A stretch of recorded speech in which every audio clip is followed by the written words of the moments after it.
నిజంగా యేసు లాంటి మనస్సు సమాజంలో ప్రతి మనిషి కలిగి ఉంటే ఎందుకు చెప్పండి జరుగుతాయి ఈ రోజు దారుణాలు సమాజంలో.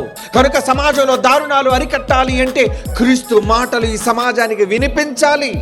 వినిపించడానికి వెళుతుంటే బోర్డులు పెడుతున్నారు, బూతులు మాట్లాడుతున్నారు, సువార్త ప్రకటించకూడదు అని అడ్డగిస్తుందండి ఈరోజు ఈ దేశం. తప్పర్రా సోదరులారా, క్రీస్తు ఈ సమాజానికి వచ్చింది మంచిని నేర్పించడానికి. ఆయన పుట్టుక రహస్యం. యేసు క్రీస్తు వారు పుట్టి ఈ సమాజానికి ఏమి నేర్పించాడు?